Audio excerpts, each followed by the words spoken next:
반갑습니다.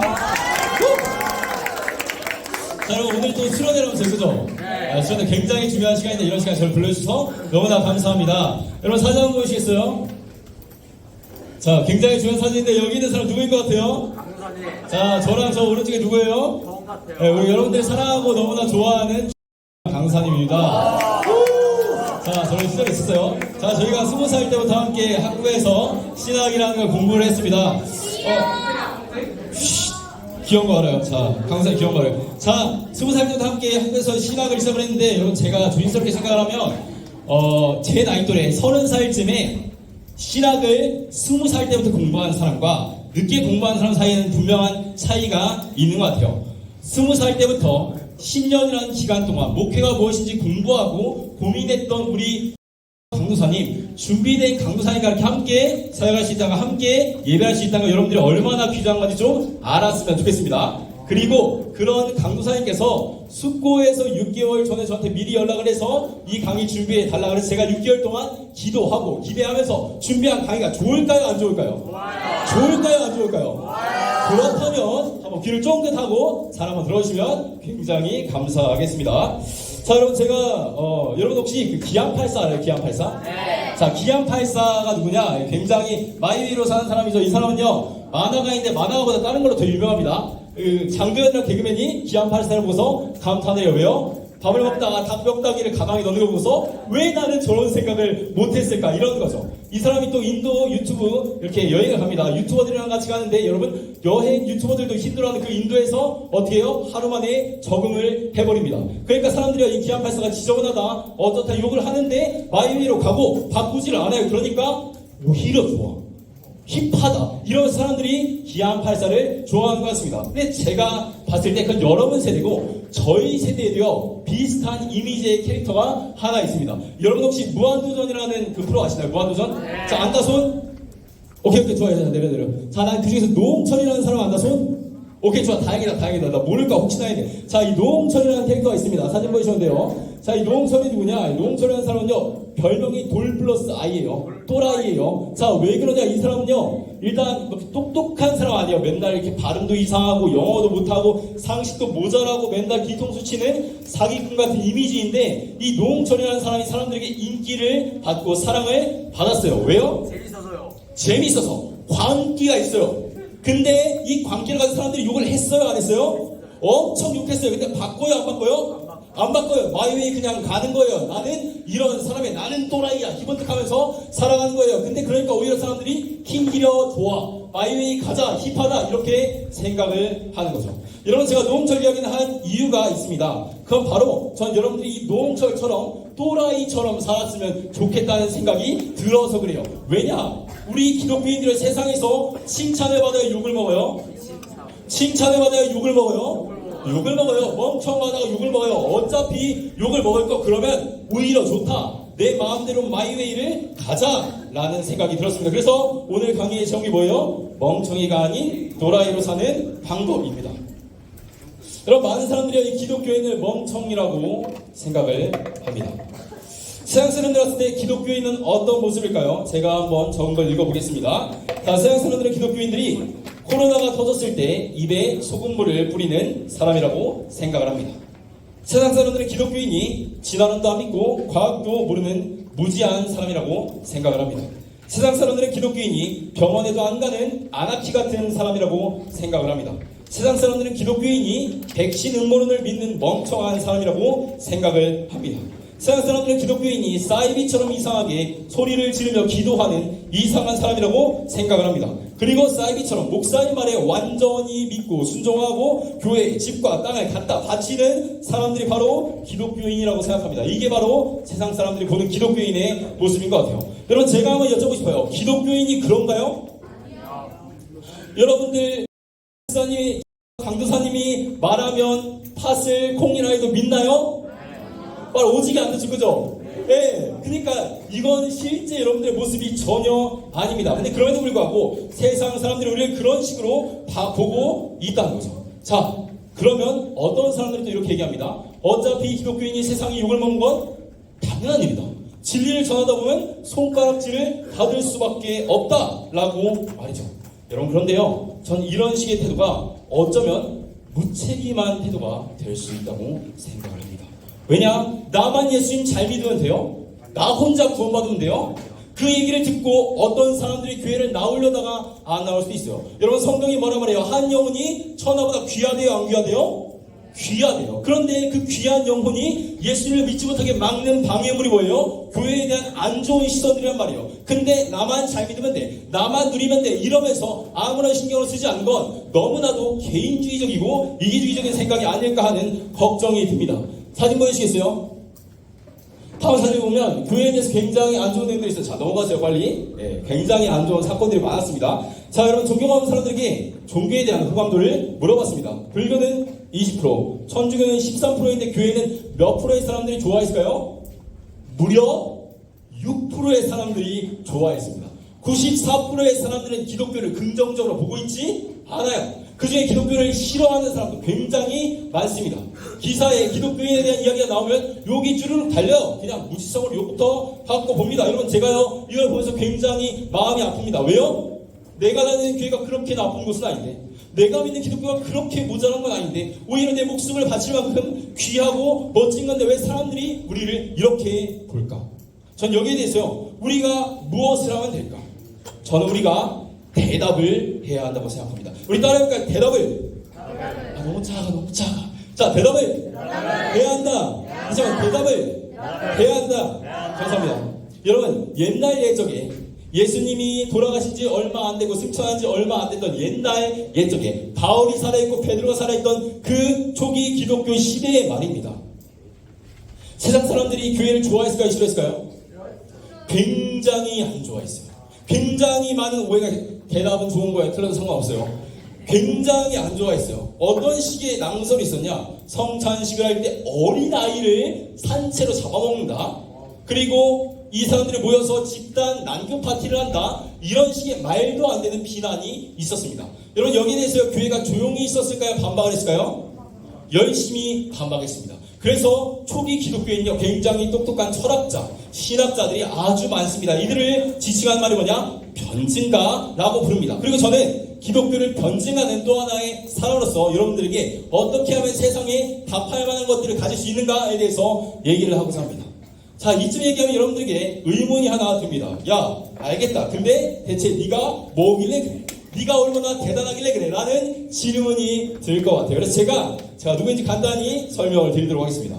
여러분, 제가 홍대에서 길을 걷고 있었어요. 길 걸어가는데 자꾸 앞에서 어떤 남자애들이 이렇게 안 비키고 약간 느리적 가는 거예요. 그래서 싸우자는 건가? 약간 이런 생각이 들었습니다. 근데 키가 너무 커요. 싸울 수는 없고. 그래서 약간 짜증나게 살짝 이렇게 옆으로 살짝 때려봤던 것 같은데 갑자기 그 중에 힙하고 키 크고 멋진 청년 하나가 저한테 이렇게 다가온 거예요. 그래서 큰일 났다. 어떡하지? 나 싸움 못하는데? 막 이러면서 쫄았습니다. 근데 그 친구가 저한테 저기 혹시 홀리컴뱃 양심스 아니세요?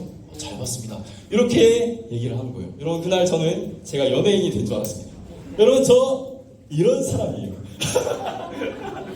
농담이고, 저는요, 홀리컴뱃이라고 하는 기독교 견증 서바이벌에 참여했습니다. 거기서 최후 3인까지 살아나왔어요. 여러분, 이 정도는 잘했어요? 못했어요? 1등은 아니지만 3등 정도 이렇게 할만했죠, 그죠? 어느 정도 했죠? 자, 이게 어떤 거냐?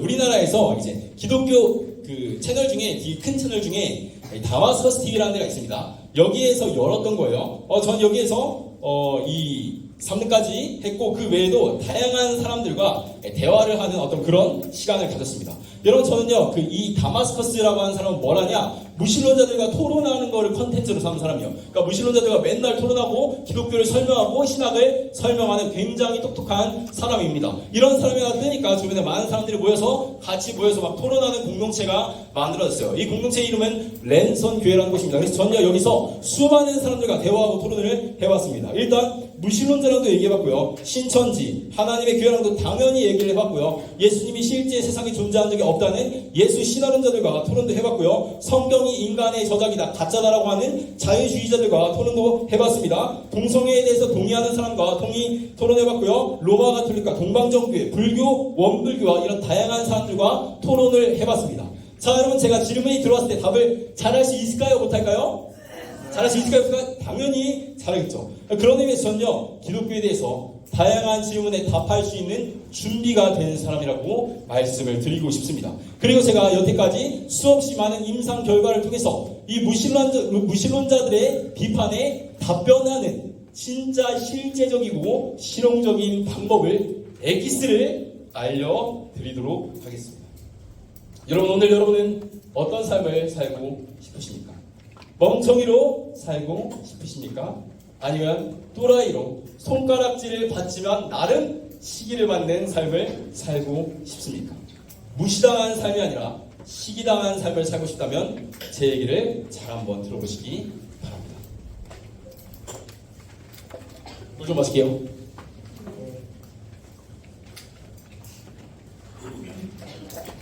여러분, 그런 의미에서요, 기독교를 믿는다는 건요, 제가 봤을 때 어마어마하게 어려운 일인 것 같습니다. 왜냐면요, 우리가 합리적으로 생각을 했을 때 기독교를 믿는 게 쉽지가 않아요. 여러분, 신이 있다는 걸 증명할 수 있어요? 죽은 사람이 살아났다는 걸 증명할 수 있어요? 홍해가 갈라졌다는 걸 증명할 수 있어요? 없어요. 굉장히 어려운 일이에요. 그런데 이렇기 때문에 우리가 굉장히 많은 어려운 질문을 받게 됩니다. 여러분, 예를 들어서요, 하나님은 전지전능한 분이십니다. 이 전지전능한 하나님이 선한 분이세요. 근데 의문이 하나 듭니다. 여러분, 최근에 오산에서 물난리가 났던 거 알고 있어요? 거기서 많은 사람이 죽었습니다. 제가 사랑하는 친구가 괴산에 살고 있어요. 괴산에서 지금 물이 엄청 많이 와서 댐을 넘었어요. 댐 문을 열었는데 넘어서 농지가 싹 다 물에 잠겼어요. 1년 동안 열심히 농사를 지었는데 다 헛수고가 됐어요. 자, 여러분, 하나님이 살아계시다면요, 이런 일들을 왜 그냥 가만히 둘까요? 하나님이 선하시다면요, 전지전능하시다면요, 왜 이런 일들을 그냥 가만히 둘까요? 이게 믿는 사람과 믿지 않는 사람 모두가 굉장히 많이 고민하고 질문하는 일입니다. 여러분, 이런 사람들에게 야이 믿음이 없는 것들아, 마귀가 들렸네, 마귀가 들렸어, 이러면은 될까요, 안 될까요? 그러면 안 돼요. 그런 식으로 말하면 아무런 대답이 되지 않는다는 거죠. 여러분, 그런 의미에서요, 제가 드린 이 질문, 우리 한번 따라해볼까요? 신정론. 다시 한번 신정론. 자, 신정론이 뭐냐? 아까 말했던 거예요. 하나님이 정의로우시고 선하시고 전능하신데 왜 세상에 악이 존재할까? 왜 세계 1차, 2차 대전 같은 끔찍한 일들이 존재할까? 라는 질문에 대해서 답을 하는 겁니다. 여러분, 우리 한번 상상을 해볼게요. 그러면 만약에 하나님께서 세상에 참사가 일어날 때마다 참사를 막고 모든 살인사건을 막는다고 생각을 해봅시다. 여러분, 그런 세계는 어떨 것 같아요? 우리의 자유로운 선택이 가능할까요? 내가 뭔가를 하려고 하면 하나님이 막고 이것도 막고 저것도 막는 선택지가 거의 없는 세상이에요. 여러분, 그런 의미에서 이런 세상에 살아가는 건요, 로봇처럼 살아가는 것입니다.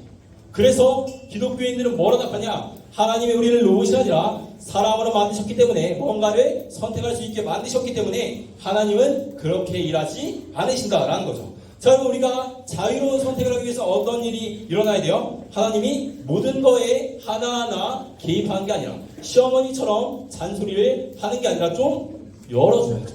자유롭게 선택할 수 있게 해줘야죠. 자, 그런 의미에서 지금 내린 이 수많은 비는 하나님의 책임이에요? 인간의 책임이에요?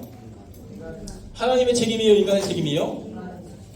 여러분, 지구온난화가 누구 때문에 일어났어요?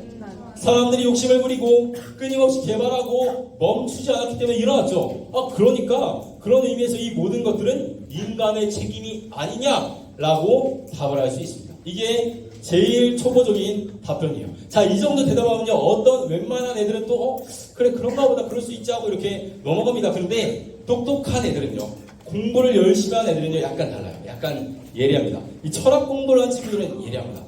야, 만약에 그렇다면 하나님은 전지전능하지 않다라고 얘기를 한다는 거죠. 자, 여기서 전지전능이 뭐냐? 하나님의 미래를 알아요, 몰라요? 미래를 알아요, 몰라요? 미래를 다 아신다는 거예요. 미래를 아시고 내가 뭘 할지를 안다는 거예요. 자, 예를 한번 들어볼게요. 자, 오늘 아침에 제가 일어나서 물을 마셨어요. 근데 물을 마시는 게 아니라 하나님께서 내가 물을 마실 거 아셨는데 우유를 마시는 걸 선택할 수 있냐라는 거예요. 다시 한번 설명할게요. 하나님의 미래를 안다는 건요, 내일 아침에 양정규 강도사가 물을 마실 걸 아신다는 거예요. 그쵸? 하나님이 알겠죠? 근데 내가 물이 아니라 우유를 마시기로 선택을 한다면 하나님이 알고 있던 지식이 맞는 거예요? 틀린 거예요? 틀린 지식이 된다는 거예요. 그러니까 하나님이 내가 물을 마실 거라고 알고 있으면 난 내일 우유를 마실 수 있을까요? 없을까요? 없어요. 자, 나는 내일 내가 원하는 대로 선택을 할 수 있을까요? 없을까요? 아무런 선택을 할 수 없다는 거죠. 하나님이 전지전능하시면 내가 원하는 대로 선택을 할 수 없다. 이게 굉장히 중요한 문제예요. 자, 어떤 사람들은 이렇게 질문합니다. 아니, 강사님, 그러면 내가 우유를 마실 때 내 마음이 바뀌는 것까지 하나님이 안다고 설명하면 아무 문제가 없는 거 아닌가요? 라고 생각할 수도 있습니다. 여러분, 근데 여러분 인터스텔라 봤어요? 네. 인터스텔라 봤어요? 네. 이게 뭔지 알아요? 자, 5차원 시간의 강의예요. 이 5차원 시간의 강에서 보면요, 어제 그리고 뭐 1년 전, 10년 전의 방들의 모습이 다 동일하게 동시에 있습니다. 뭔 얘기냐? 시간 안에서 보면요, 내 시간이 흐르는 것 같아요. 내일이 되고 모레가 되고 시간이 흐르는 것 같아요. 근데 시간 밖에서 보면 그 모든 시간들이 이미 쫙 펼쳐져 있다는 거죠. 여러분 유튜브 동영상 보시죠, 그죠? 자, 내가 유튜브 동영상을 봐요. 동영상을 보는데 10초 뒤에 양정규 강사가 물을 마시고 있어요. 10초 뒤에 봤다가 앞으로 갔다가 다시 봤는데 얘가 우유를 마시고 있어요. 여러분 이게 말이 돼요, 안 돼요? 말이 안 되죠? 마찬가지로요, 하나님이 내가 물을 마실 걸 안다면 나는 내일 우유를 마실 수 없다는 거죠. 다시 말해서 하나님이 전지전능하면 나는 선택을 할 수 있어요, 없어요? 없어요. 선택할 수 있어요, 없어요? 없어요. 미래는 결정됐어요, 안 됐어요? 결정이 됐다는 거예요. 자, 내 미래가 결정이 됐는데 내가 잘못을 한 게 내 탓이에요, 아닌 탓이에요?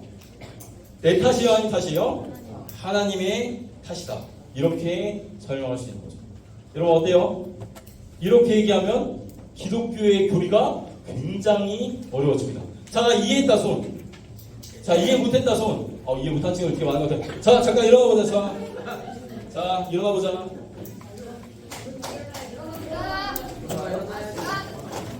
앉아. 잠든 친구들 일어나 보자.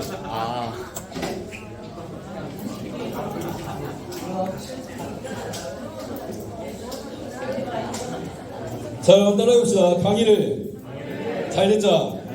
강의를 잘 듣자.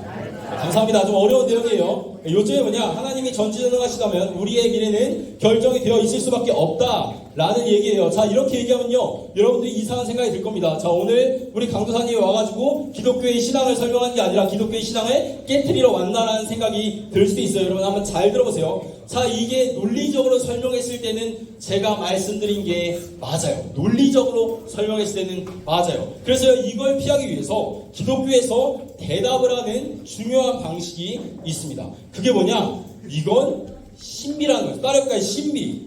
다시 한번 신비. 자, 신비가 뭐냐? 하나님께서는 우리의 미래가 뭔지 아시면서도 우리가 자유롭게 선택할 수 있게 하실 것이다 라는 게 신비예요. 근데요, 신비라는 말은요, 그냥 제가 논리적으로 설명을 못한다는 말과 크게 다르지가 않습니다. 제가 그래서 비유 하나를 들어드릴게요. 설명은 아니지만 참고할 만한 비유입니다. 다음 사진 보여주시겠어요? 여러분 이게 뭔지 알아요? 자, 클라인의 병이라는 겁니다. 제가 쉽게 설명드릴게요. 자, 이게 있어요. 자, 여기 뚜껑에 막혀 있습니다. 제가 여기 손가락을 넣을 수 있어요, 없어요? 넣을 수 없죠, 그죠? 근데 4차원에서는요, 어떤 도형은요, 뚜껑이 막혀 있어도 손가락을 넣을 수 있다는 거예요. 그게 클라인의 병이 말하는 것입니다. 제가 말씀드린 게 뭐냐? 인간의 세계에서는 말도 안 되는 일이 한 차원 높아지면 말이 된다는 거죠. 마찬가지로 하나님의 세계에서는 미래가 어떤 건지 알면서도 미래가 열려 있을 수 있다는 거죠. 근데 제가 드린 말은요, 설명이 아니라 그냥 가능성이에요. 그러면 이게 어떻게 멍청이가 되지 않을 수 있는지 제가 두 가지의 전략을 알려드리겠습니다. 자, 첫 번째로 따라해볼까요? 나도 다 알고 있어. 나도 다 알고 있어. 자, 나도 다 알고 있어 전략입니다. 상대방이 야, 너 이거 모르지? 하나님이 전지전능하다면 너의 미래는 결정돼 있어. 그러니까 하나님은 말도 안 돼. 하나님은 존재하지 않아 라고 말했을 때 뭐라 말하면 돼요?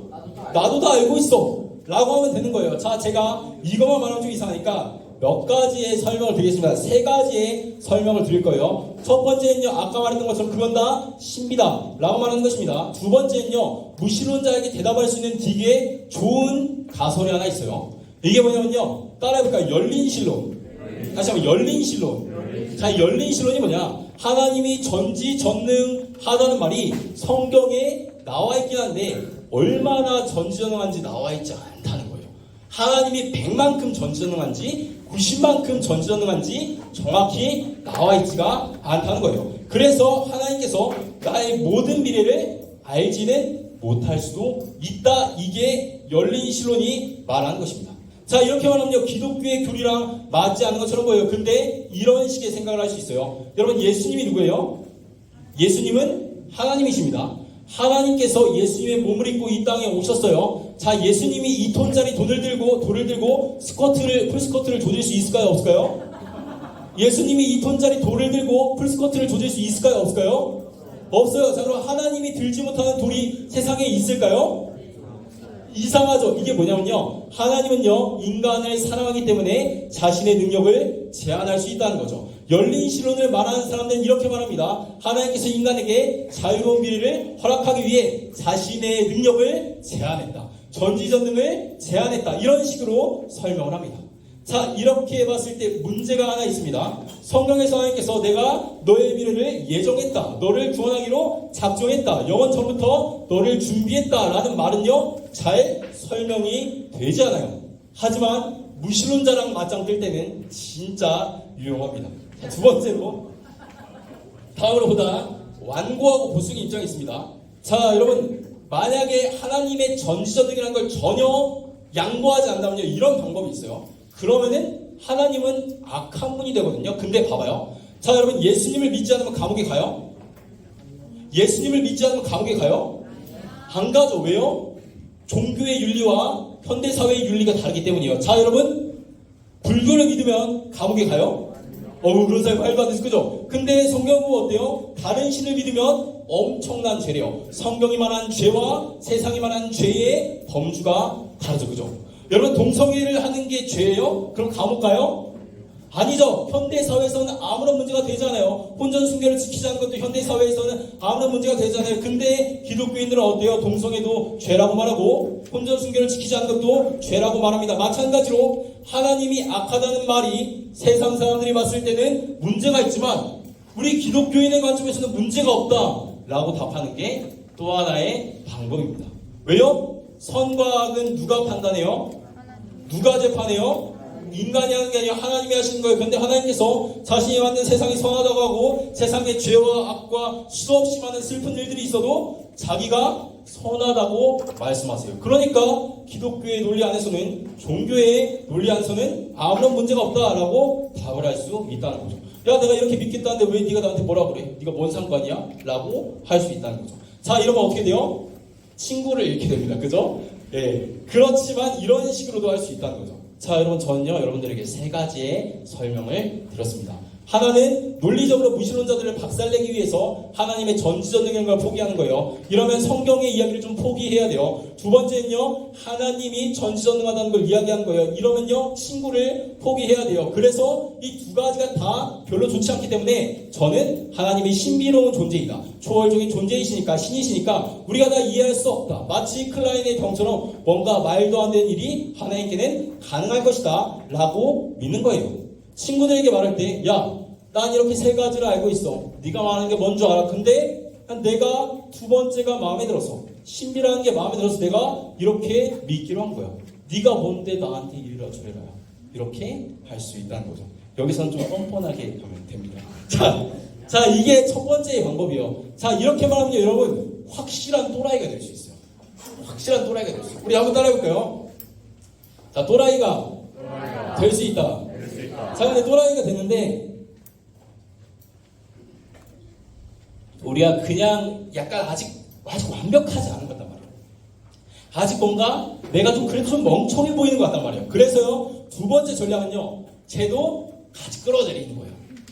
쟤도 멍청이를 만드는 건데, 여러분, 이게 기가 막힌 전략입니다. 한번 제가 지금부터 설명을 해보도록 할게요.